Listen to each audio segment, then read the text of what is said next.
செய்திக் கதம்பம்.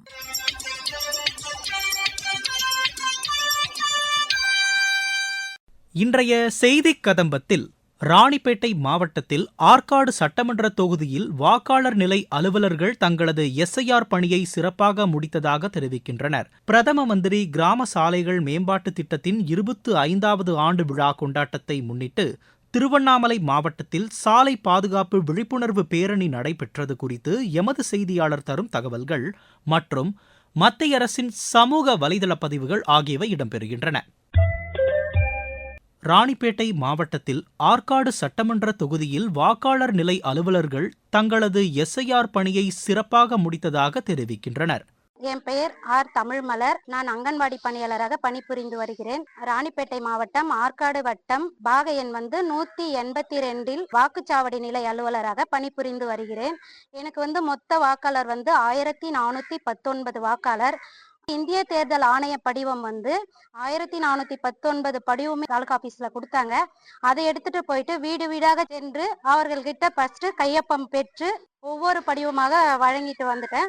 மறுபடியும் என்ன பண்ணோம், வீடு வீடாக சென்று ஒவ்வொரு படிவமும் வாங்கும்போது தெரிந்தவங்க எழுதி கொடுத்தாங்க, தெரியாதவங்க நாங்களே வீடு வீடாக உட்காந்து, வயசான பாட்டிங்க இருக்காங்க, படிக்காதவங்க நிறைய பேர் இருக்காங்க, அவங்களுக்கெல்லாம் நாங்க பொறுமையா அமைதியா இருந்து தெரியாதவங்க கிட்ட படிவம் வாங்கி நாங்களே பூர்த்தி செய்து ஒவ்வொரு படிவமா 1419 படிவமும் நாங்க கரெக்டா வாங்கி முடிச்சோம். அதுல எனக்கு இறந்த வாக்காளர் 41 பேர் இருந்தாங்க. அதையும் அவங்க வீட்டாண்ட ரிலேஷன் கிட்ட போயிட்டு கேட்டு கண்டறிஞ்சு 41 பேரையும் நீக்கிட்டோம். அதுக்கப்புறம் இருமுறை பதிவு, ஒரே வாக்காளர் பட்டியல 2 இடம் பேர் வந்துச்சு. உங்களுக்கு எந்த நம்பர்ல வாக்காளர் அட்டை வேணும்ன்றத கேட்டு விசாரிச்சு அவங்களுக்கு எது தேவையோ அதை பூர்த்தி செஞ்சுட்டு வாக்காளர் அட்டை எண்ணை நீக்கிட்டோம். பேர் எஸ் ராஜி. ராணிப்பேட்டை மாவட்டம் ஆற்காடு வட்டம் புதுப்பாடி கிராமத்தில் கிராம உதவியாளராக பணிபுரிந்து வருகிறேன். எனக்கு ராணிப்பேட்டை மாவட்டம் ஆற்காடு சட்டமன்ற தொகுதி வாக்காளர் 161 பாக எண்ணில் வாக்காளர் பிஎல்ஓவாக பணிபுரிந்து வருகிறேன். பணிபுரிந்து வரும்போது நமக்கு பாகத்தின் வீடு வீடாக சென்று வாக்காளர் பதிவை கொடுத்து பெற்று வந்தோம். மொத்த வாக்காளர் பாக நம்பர் 1265. அதில் இறந்தவர்கள் 47. வெளியூர் சென்றவர்களுக்கு நிரந்தரமாக சென்னை, பெங்களூர் சென்றதனால் அவர்கள் விசாரணை செய்து அவர்கள் நீக்கப்பட்டது. விழுப்புரத்தில் பெண்கள் மற்றும் இளைஞர்களை தொழில் முனைவோர்களாக மாற்றுவதற்கு வங்கிக் கடன் வழங்குவதற்கான சிறப்பு முகாம் நடைபெற்றது. இதுகுறித்து எமது செய்தியாளர் வழங்கும் செய்தி தொகுப்பு. மத்திய அரசு இளைஞர்கள் மற்றும் பெண்கள் தொழில் முனைவோர்களாக மாற வேண்டும் என்பதற்காக பல்வேறு திட்டங்களை செயல்படுத்தி வருகிறது. திறன் மேம்பாட்டு திட்டம் மூலம் தொழில் பயிற்சி அளிக்கப்படுகிறது. சிறு குறு மானியத்துடன் கூடிய தொழில் கடன், முத்ரா கடன் உள்ளிட்ட பல்வேறு கடன்களை சுய உதவிக்குழு பெண்களுக்கும் தொழில் புரிபவர்களுக்கும் வழங்குகிறது. தொழில் முனைவோர்களாக பெண்களை மாற்ற வேண்டும் என்பதற்காக இதுபோன்ற திட்டங்களை செயல்படுத்தி வருகின்றன. தற்பொழுது சிறிய தொழில் துவங்குவதற்கும் தொழிலை விரிவுபடுத்துவதற்கும் பெண்கள், இளைஞர்கள் 25% மானியத்துடன் கூடிய கடன் 10 லட்சம் வரை பெறுவதற்கான விழிப்புணர்வு முகாம் இன்று விழுப்புரத்தில் நடைபெற்றது. இதில் ஏராளமான இளைஞர்கள், பெண்கள் கலந்து கொண்டனர். இவர்களுக்கு மாவட்ட தொழில் மையம் அதிகாரி, வங்கி மேலாளர், தொழில் முனைவோர்கள் வங்கிக் கடன் பெறுவது குறித்தும் அதற்கு தேவையான ஆவணங்கள் குறித்தும் விளக்கமளித்தனர்.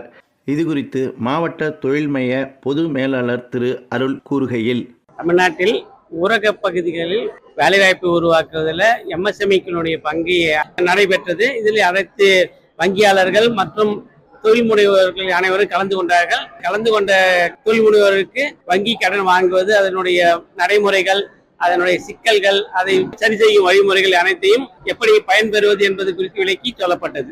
இந்த முகாம் மூலம் பயன்பெற்ற பயனாளி மாரியம்மாள் கூறுகையில், இங்க தொழில் கடன் விழிப்புணர்வு முகாம் நடத்துறதுக்காக வர சொல்லியிருந்தாங்க. அதனால வந்தோம். கடை வச்சிருக்கிற லோன் வாங்கிட்டோம். பயனுள்ளதா இருந்துச்சு. இன்னும் மேலும் மேலும் மக்களுக்கு கடன் வாங்கி விழிப்புணர்வு முகாம் கொடுக்கறதுக்காக நாங்க இங்க கலந்து நிற்கோம். இந்த முகாம் ரொம்ப பயனுள்ளதா இருந்துச்சு. அதிக தொழில் முனைவோர்களை உருவாக்க வேண்டும் என்பதற்காகவும் அதன் மூலம் வேலைவாய்ப்பை பெருக்க வேண்டும் என்பதற்காக இதுபோன்ற தொழிற்கடன், தொழிற்பயிற்சி முகாம்கள் நடைபெறுகிறது. இது மக்கள் மற்றும் இளைஞர்கள் மத்தியில் பெரும் வரவேற்பை பெற்றுள்ளது.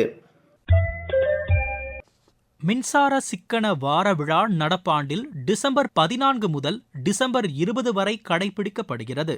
மின் சிக்கனம் என்பது தனிநபர் பொறுப்பு மட்டுமல்ல, நாட்டின் வளர்ச்சிக்கும் சுற்றுச்சூழல் பாதுகாப்பிற்கும் மின் சிக்கனத்தை கடைபிடிப்பது அனைவரின் கடமையாகும்.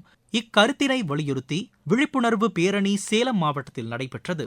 இதுகுறித்து எமது சேலம் மாவட்ட செய்தியாளர் தரும் தகவல்கள். சேலத்தில் மின்சார சிக்கன வார விழாவினை முன்னிட்டு விழிப்புணர்வு பேரணி நடைபெற்றது. மின்சார சிக்கன பாதுகாப்பு வழிமுறைகள், நட்சத்திர குறியீடு கொண்ட மின் சாதனங்களை பயன்படுத்த வேண்டும், ஆளில்லாத அறையில் ஓடும் மின்விசிறி, மின் விளக்குகளை அணைக்கவும், ஏசியை 25 டிகிரி செல்சியஸில் இயக்குவது, மின் ஒயரிங் வேலைகளை அரசு உரிமம் பெற்ற மின் ஒப்பந்ததாரர் மூலம் மட்டுமே செய்ய வேண்டும், ISI முத்திரை பெற்ற நட்சத்திர குறியிட்ட மின் சாதனங்களை மட்டுமே பயன்படுத்த வேண்டும், ஃப்ரிட்ஜ், கிரைண்டர் போன்ற நில இணைப்புடன் கூடிய 3 பின் சாக்கெட் உள்ள மின் பிளக்குகளை மட்டுமே பயன்படுத்த வேண்டும் உள்ளிட்ட பல்வேறு கருத்துக்களை வலியுறுத்தி பொதுமக்களுக்கு விழிப்புணர்வு துண்டு பிரசுரங்களும் வழங்கப்பட்டன. உடைந்த சுவிட்சுகள், பிளக்குகள், பழுதுபட்ட ஒயர்கள், மின் சாதனங்கள் பயன்பாட்டில் இருப்பின் அவற்றை தாமதமின்றி புதுப்பித்துக் கொள்ள வேண்டும் என்று பொதுமக்களுக்கு மின்வாரிய அதிகாரிகள் வலியுறுத்தினர். பிளக் பாயிண்டுகளில் குளவி கூடு கட்டாமல் இருக்க துளை அடைப்பான் உள்ள பிளக் பாயிண்டுகளை பயன்படுத்துவோம். RCCBயை வீடுகளில் மெயின் சுவிட்ச் போர்டில் பொருத்தி மின் கசிவால் ஏற்படும் விபத்தை தவிர்த்திடவும் இப்பேரணியில் பொதுமக்களுக்கு விழிப்புணர்வு ஏற்படுத்தப்பட்டது. பிரதம மந்திரி கிராம சாலைகள் மேம்பாட்டு திட்டத்தின் 25வது ஆண்டு விழா கொண்டாட்டத்தை முன்னிட்டு திருவண்ணாமலை மாவட்டத்தில் சாலை பாதுகாப்பு விழிப்புணர்வு பேரணி நடைபெற்றது குறித்து எமது செய்தியாளர் தரும் தகவல்கள். பிரதம மந்திரி கிராம சாலை மேம்பாட்டு திட்டத்தின் 25 ஆண்டு விழாவை கொண்டாட்டத்தை முன்னிட்டு திருவண்ணாமலையில் சாலை பாதுகாப்பு விழிப்புணர்வு பேரணி நடைபெற்றது. மத்திய அரசின் பிரதம மந்திரி கிராம சாலைகள் மேம்பாட்டு திட்டம் 2020 செயல்படுத்தப்பட்டு 25 ஆண்டுகள் நிறைவு பெற்றதை கொண்டாடும் வகையில் திருவண்ணாமலை மாவட்ட ஆட்சித்தலைவர் அலுவலகத்தில் தொடங்கிய விழிப்புணர்வு பேரணியை மாவட்ட ஆட்சித்தலைவர் தர்பகராஜ் கொடியசைத்து துவக்கி வைத்தார். இப்பேரணியில் ஊரக வளர்ச்சி மற்றும் உள்ளாட்சித்துறை பணியாளர்களும் பள்ளி மாணவ மாணவிகளும் பங்கேற்று சென்றனர். விழிப்புணர்வு பேரணி வேலூர் சாலை வழியாக சென்று அரசினர் தொழிற்பயிற்சி நிலையத்தை முடிவடைந்தது. இப்பேரணியில் சென்ற பள்ளி மாணவ மாணவிகள் சாலை பாதுகாப்பு வாசகங்கள் அடங்கிய பதாகைகளை கையில் ஏந்தி பாதுகாப்பு குறித்து கோஷங்களை எழுப்பிச் சென்றனர். இந்த விழிப்புணர்வு பேரணியில் மாவட்ட ஊரக வளர்ச்சி முகமை திட்ட அலுவலர் மணி, வட்டார போக்குவரத்து கருணாநிதி உள்ளிட்ட பலர் கலந்து கொண்டனர். மத்திய அரசின் சமூக வலைதள பதிவுகள். எத்தியோப்பியா நாடாளுமன்றத்தில் பிரதமர் திரு நரேந்திர மோடி இன்று உரையாற்றினார். இதுகுறித்து பிரதமர் வெளியிட்டுள்ள சமூக வலைதள பதிவில், இந்திய நாட்டு மக்கள் சார்பில் எத்தியோப்பிய நாடாளுமன்ற உறுப்பினர்களுக்கு வாழ்த்துக்களை தெரிவித்துக் கொள்வதாக கூறினார். எத்தியோப்பியா நாடாளுமன்றத்தில் உரையாற்றுவது தமக்கு பெருமை அளிப்பதாக பிரதமர் திரு நரேந்திர மோடி தெரிவித்தார். தமக்கு வழங்கப்பட்ட எத்தியோப்பியாவின் உயரிய விருதான great honour Nishan of Ethiopia விருதுக்காக அந்நாட்டு மக்கள் மற்றும் அந்நாட்டு அரசுக்கு அவர் நன்றி தெரிவித்துக் கொண்டார். வசுதைவ குடும்பகம் என்ற இந்தியாவின் கொள்கையை எடுத்துரைத்த பிரதமர், கோவிட்-19 தொற்று காலத்தில் எத்தியோப்பியாவிற்கு தடுப்பூசிகள் வழங்கியது குறித்து பிரதமர் தமது உரையில் குறிப்பிட்டுள்ளார். நாட்டில் இயற்கை கோதுமை மற்றும் பருப்பு வகைகளுக்கான தேவை அதிகரித்து வருவதாக மத்திய கூட்டுறவுத்துறை அமைச்சர் திரு அமித் ஷா தெரிவித்துள்ளார். இடைத்தரகர்கள் இன்றி நேரடி கொள்முதல் நடைபெறுவதால் குறைந்தபட்ச ஆதரவு விலையை விட அதிகமான விலை விவசாயிகளுக்கு வழங்கப்படுவதாகவும் அவர் கூறியுள்ளார். பாரத் ஆர்கானிக்ஸ் நிறுவனத்தின் கீழ் பொருட்கள் சுத்தம் செய்யப்பட்டு பேக்கிங் செய்து நேரடி நுகர்வோர் விற்பனை, காமர்ஸ் மற்றும் சில்லறை சந்தைகளில் விற்பனை செய்யப்படுவதால் கூட்டுறவு அடிப்படையிலான சந்தைப்படுத்துதல் மூலம் விவசாயிகளுக்கு கூடுதல் வருவாய் கிடைப்பதாகவும் திரு அமித் ஷா தெரிவித்துள்ளார்.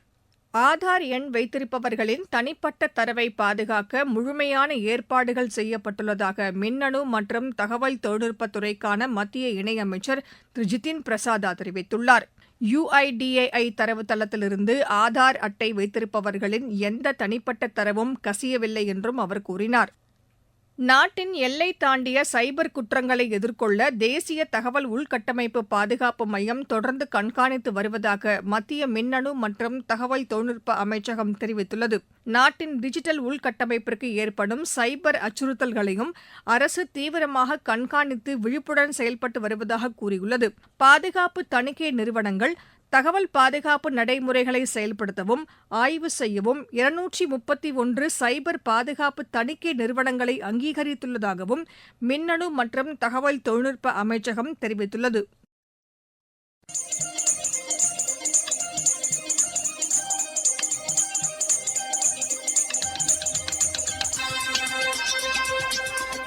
இத்துடன் இன்றைய செய்திக் கதம்பம் நிறைவு பெறுகிறது.